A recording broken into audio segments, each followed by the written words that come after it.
Eu espero que sim. Bom, para quem não conhece, eu sou o Léo. Se você é novo por aqui, se você chegou aqui agora, então convido você a se inscrever no canal e ser muito bem-vindo. Bom, pessoal, toda vez que eu venho aqui produzir um vídeo, um conteúdo, eu sempre tenho a sensação de que esse será o último vídeo do nosso canal. Chegamos aí à marca de 1000 vídeos enviados para o nosso canal no YouTube e eu havia dito que iríamos encerrar o canal, porém não encerramos o canal, mas demos uma pausa devido às demandas de trabalho, devido realmente às adversidades que têm surgido na produção de conteúdo, como por exemplo, não temos um ambiente adequado para podermos gravar nossos vídeos, não temos estúdio, não temos câmeras, estamos sempre no improviso, pela misericórdia de Deus. Então, por esse e outros motivos, nós vamos dar uma pausa no nosso canal, e enfim, então peço a você, de uma forma de você poder nos incentivar, nos ajudar, deixar aquele like, compartilhar esse vídeo com mais pessoas, porque eu tenho certeza que as informações que você irá obter aqui, a direção que você irá obter aqui nesse vídeo, por exemplo, certamente irá abençoar a sua vida e irá abençoar a vida de outras pessoas pelas quais você irá compartilhar esse conteúdo, tá bom? Então, é isso aí. Bom, pessoal, esse vídeo eu quero compartilhar com vocês 3 experiências que ocorreram na minha vida esse ano, início desse ano de 2024, tá? Em cima dessas experiências que eu vivenciei, vamos trazer à luz da Bíblia, reflexão bíblica. Estamos aí finalizando esse ano, e muitas coisas aconteceram na vida de muita gente, coisas boas, coisas não tão boas, mas nós, independente das circunstâncias, devemos manter a fé e a confiança em Deus. Ora, a Bíblia diz em 1 Coríntios, no capítulo 11, versículo 28 ao 30, menciona, nos adverte sobre nós nos prepararmos para participarmos da Santa Ceia, da mesa do Senhor. A Bíblia diz que aquele que não faz parte da mesa do Senhor, esse não faz parte de Deus. Então, temos que fazer parte da mesa do Senhor, Então, e a Bíblia nos alerta que antes de participarmos da Santa Ceia, devemos fazer uma autoanálise. Ora, olha o que a Bíblia diz, em 1 Coríntios 11, no versículo 28 ao versículo 30. Examina-se, pois, o homem a si mesmo, e assim coma o pão e beba do cálice. Pois quem come e bebe sem discernir o corpo, come e bebe juízo para si. Eis a razão porque há entre vós muitos fracos e doentes, e não poucos que dormem. Ora, a Bíblia relata que se a pessoa participa da mesa do Senhor, de forma negligente, então há consequências nisso, consequências na vida da pessoa. Por exemplo, problemas de saúde, pessoas podem até morrer. Porque não é simplesmente você comer um pão e beber um suco de uva. A Santa Ceia, ela representa ali o sacrifício de Cristo, a entrega de Cristo, por nós.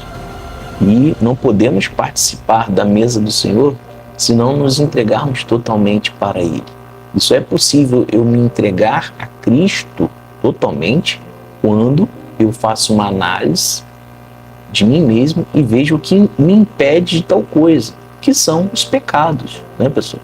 Então, temos que sempre autoanalisarmos, ver o que está de errado em nós e consertar isso enquanto há tempo. Por quê? Porque vai ter uma hora que não haverá mais tempo. Então, conserte aquilo que está errado, se arrependa dos pecados, conserte aquilo que está errado enquanto ainda há tempo, para que assim venhamos estar com o Senhor. Então, em cima dessa palavra, em cima dessa reflexão, eu autoanalisei a mim mesmo. E nesse ano de 2024, no início de 2024, em janeiro, entre janeiro a fevereiro, aconteceu um fator bem interessante, bem inusitado. Eu recebi um Pix de R$3.000. Eu achei estranho, né? Porque não, se fosse algum cliente meu, iria me avisar, né? Enfim, eu não esperava.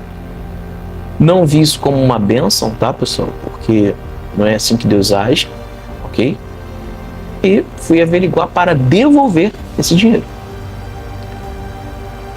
Uma pessoa mandou um WhatsApp para mim, uma senhora, pedindo que devolvesse o dinheiro a ela, porque ela havia recebido a aposentadoria do marido e ela fez o Pix errado e ela precisava do dinheiro para fazer os pagamentos dela, enfim.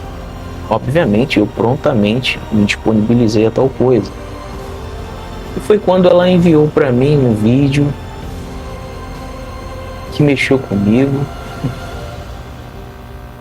porque eu já iria devolver o dinheiro, obviamente, mas ela me enviou um vídeo dela dentro do hospital com o marido, um casal de idosos, e esse senhor estava em estado terminal já. Nossa, aquilo para mim foi tão impactante porque eu me coloquei no lugar daquela senhora. Imagina você viver com uma pessoa durante anos da sua vida e essa pessoa, você ver aquela pessoa indo embora. Eu me coloquei no lugar daquela senhora, sabe? Eu prontamente, a minha intenção já era devolver o dinheiro mesmo, e depois de ver o sofrimento daquela senhora, eu me coloquei, eu senti a dor daquela mulher, sabe? Eu devolvi, o banco não permitiu fazer, me limitava, né? Eram R$3.000, eu tive que devolver R$1.000,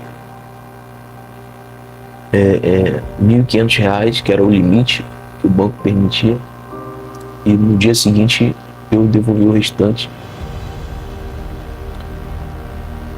E eu orei por ela, pelo marido dela, eu oro até hoje por ela. Infelizmente o marido dela veio a falecer, né? Mas aquilo mexeu comigo de uma forma, porque é difícil, né, pessoal? As pessoas, elas costumam comemorar a chegada, né? O nascimento de um bebê, né? São várias as chegadas. Primeiro dia da escola, primeiro dia da faculdade, primeiro dia do trabalho. Mas as pessoas, elas esquecem que a partida é uma só. O início são vários momentos iniciais, né? Mas a partida é uma vez só. E isso ficou na minha mente. Eu poderia estar morto hoje, tá, pessoal? Eu fui pastor, eu fiquei a minha vida toda servindo ao Senhor. Eu dediquei a minha juventude em servir a Deus no ministério pastoral. Fui pastor com 16 anos de idade, 16 para 17 anos. E me mantive até os 22 anos. Infelizmente eu me afastei do Senhor. Do altar, meu querido, só tem duas opções para você sair do altar, uma vez que você vai para o altar servir a Deus: ou morto ou arrebatado. Eu estou vivo, não fui arrebatado ainda, mas estou vivo. Pela misericórdia do Senhor, eu retomei, porque eu não saí só do altar, eu saí da presença de Deus e retomei. Voltei para Cristo, Ele me aceitou, me perdoou. E nunca mais cometerei essa loucura.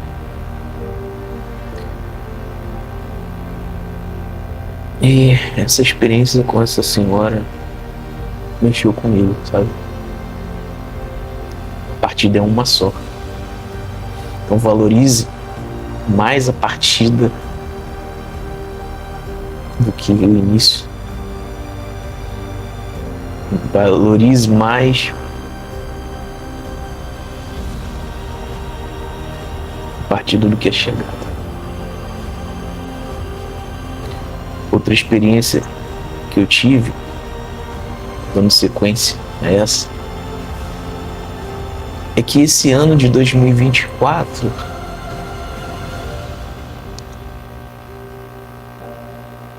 já se passaram aí 20 anos. Há 20 anos atrás, eu tomava a decisão mais errônea da minha vida, ter me afastado do altar, principalmente ter me afastado da presença de Deus. Poderia ter saído do altar, né? Mas nunca da presença de Deus. Eu me afastei, os danos foram gravíssimos. Até hoje eu tenho sequelas das consequências desse meu erro, né? Muitas pessoas ficam aí se exaltando pelos seus acertos, né? Mas, sinceramente, meu querido, eu não sou um herói. Eu não sou perfeito. Eu sou apenas um miserável buscando por misericórdia. O Senhor permitiu que eu encontrasse a misericórdia dele. Há 20 anos atrás. Meu ministério não começou sentado num banquinho falando palavras bonitas, eloquentes, que agradassem nos ouvidos de quem ouve, não?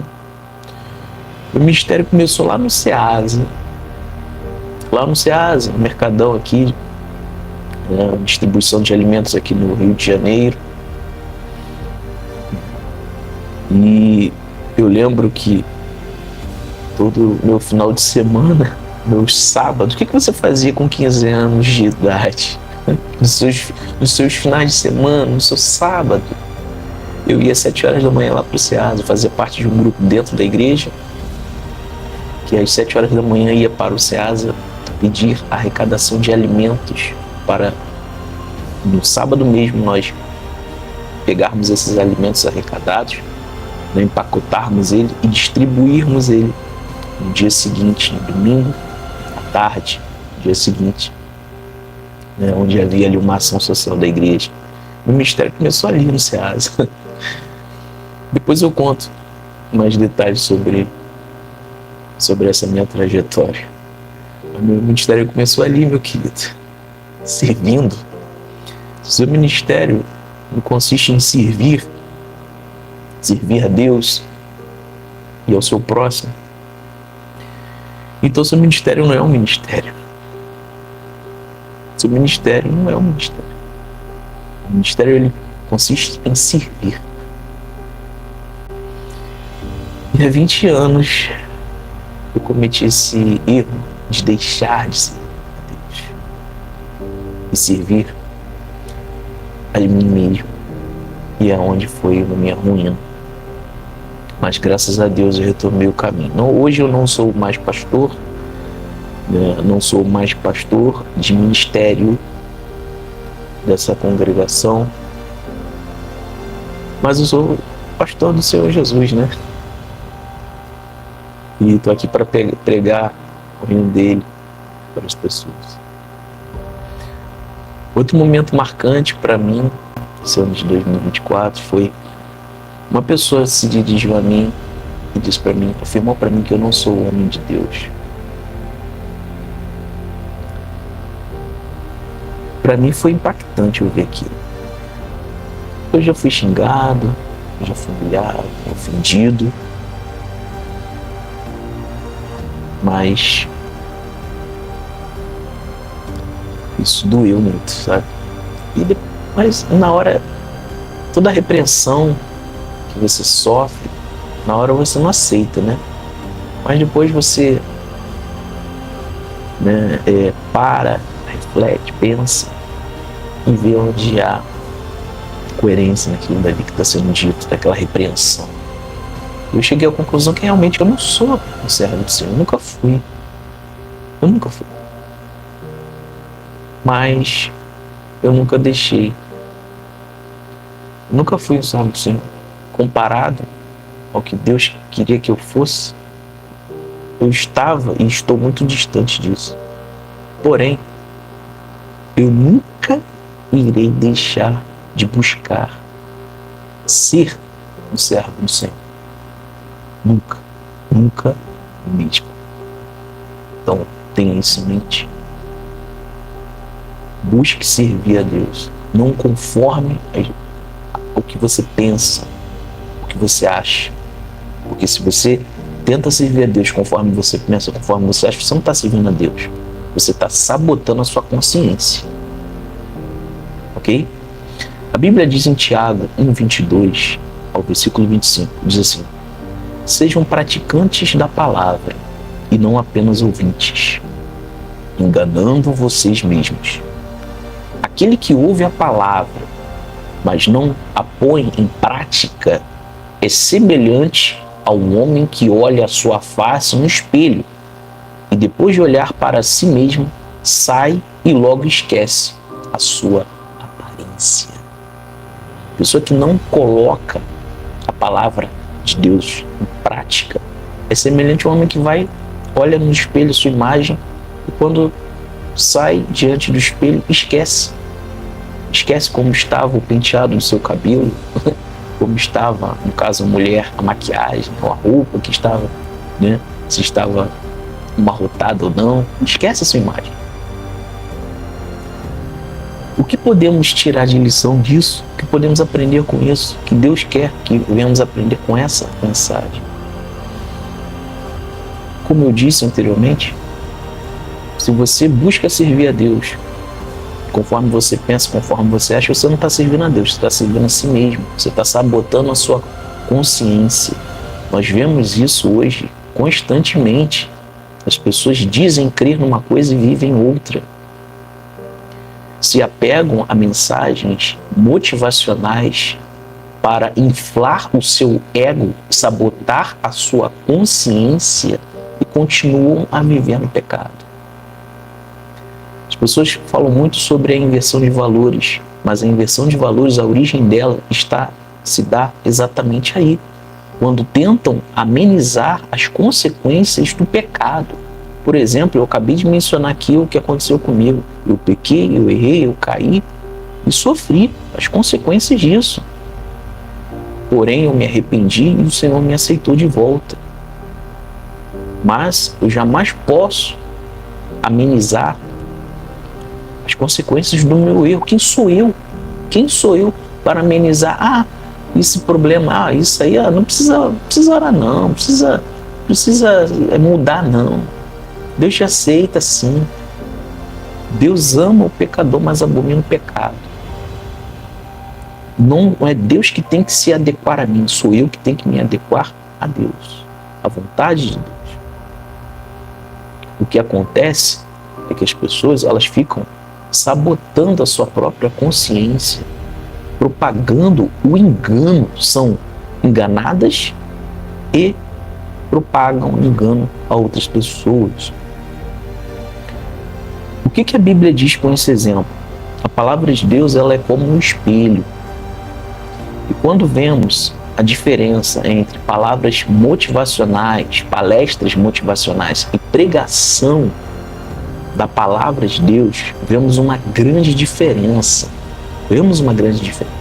A palavra de Deus é poder. Mensagens, palestras motivacionais são palavras eloquentes, impactantes muitas das vezes, bonitas, mas vazias.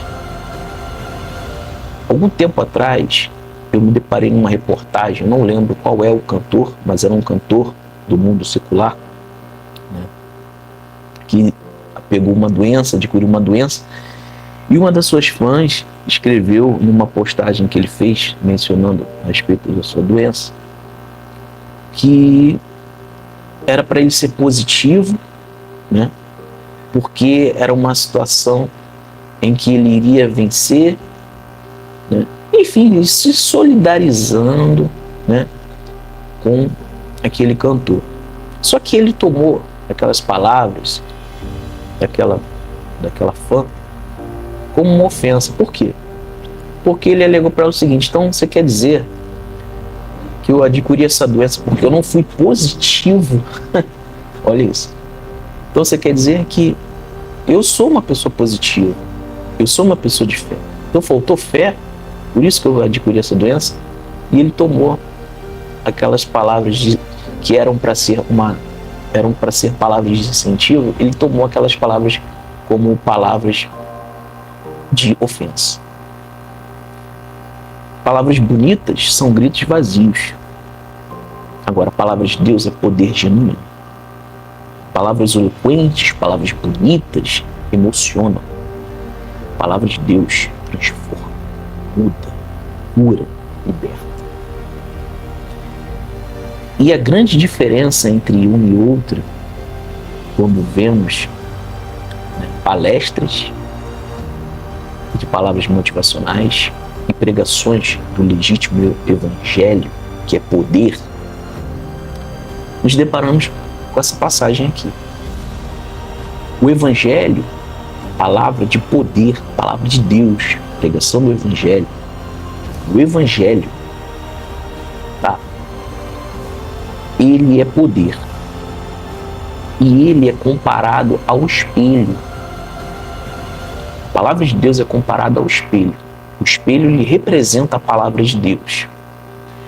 E o espelho, meu querido, não é para ser contemplado. O espelho foi criado para refletir. Então, nunca mais você vai olhar para o espelho da mesma forma.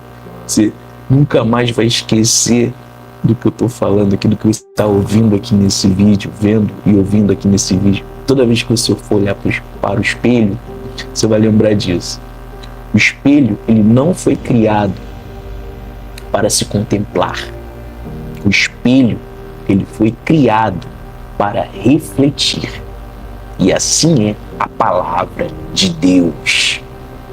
O verdadeiro evangelho que cura, que liberta, que transforma.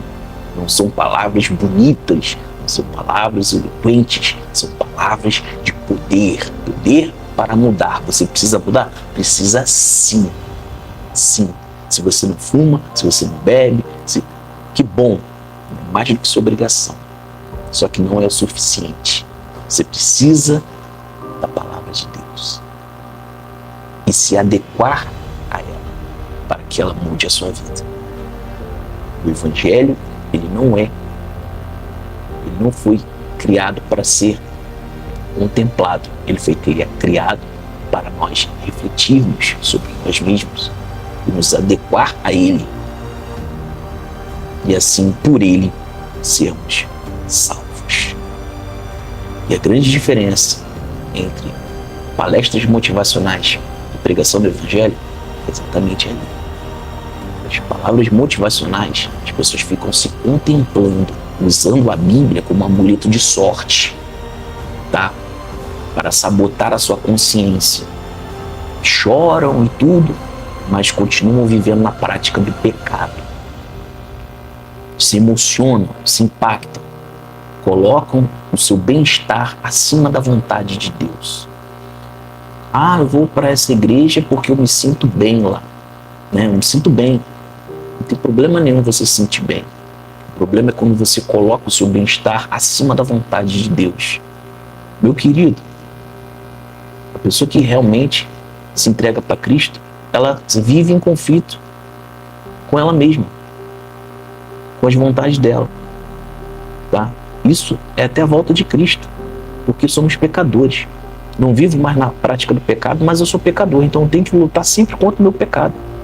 Sempre tenho que fugir do pecado e lutar contra mim mesmo, para que eu não venha pecar.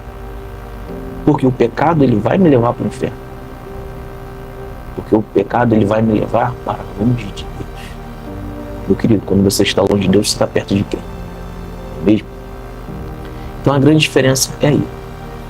Palavras de motivação, as pessoas ficam se contemplando, se colocando num pedestal como se fossem especiais, sabe? e ficam falando palavras bonitas, choram, vão para as redes sociais, né? E ficam ali com reflexões, tudo gritos vazios que Deus não ouve, tá? Porque ficam se contemplando, olha o quanto eu conheço a Bíblia, olha o quanto eu sou especial, olha o sonho que eu tive, olha, e se colocam especiais. Você não é especial, o especial é Cristo e o que Ele fez por você. Então se conscientize disso e mude o quanto antes. A palavra de Deus é igual ao espelho, não para ser contemplado simplesmente, mas para refletir. Para refletir. E sobre essa reflexão, ver o que está certo. Quando você vai no espelho, você olha para o espelho, por exemplo, eu estou aqui com meu cabelo penteado, vou olhar no espelho e vou ver se está certo meu cabelo, se minha roupa está certinha, né? Enfim. E corrijo, porque o espelho, ele é para ser refletido, né? Ele vai refletir a minha imagem e o que está de errado com ela, para que assim eu a conserte. E assim, quando eu não estiver mais diante dela, eu não esqueça. Opa, meu cabelo estava bagunçado, mas eu consertei, né? Eu penteei porque eu vi no espelho, eu fiz a reflexão no espelho, consertei o que estava de errado nesse evangelho. Não para ser contemplado simplesmente, mas para refletir, e sobre essa reflexão haver a parte da pessoa um conserto, consertar o que está errado, quanto tempo, para que quando você não estiver mais diante do espelho, você não esqueça que você consertou o que estava errado. E vira e mexe, você volta lá para o espelho e olha. Todo dia você vai olhar para o espelho, não é mesmo? E todo dia você precisa consertar algo que está errado na sua imagem. As pessoas, elas se preocupam em consertar a imagem dela diante das redes sociais, diante das pessoas, mas e diante de Deus. A imagem que Deus tem, meu respeito, seu respeito, não é essa aqui não, é essa aqui. O nosso interior, as nossas intenções, os nossos pensamentos. Então, tenha em mente, nunca mais você vai olhar para o espelho sem esquecer dessa mensagem. O espelho não foi criado para ser contemplado, foi criado para refletir e corrigir. Deus te abençoe, que você tenha um ano abençoado. Não só naquilo que você precisa materialmente, mas principalmente espiritualmente. Até a próxima. Feliz ano novo. Que Deus te abençoe. A você e a sua família, hoje, amanhã e sempre.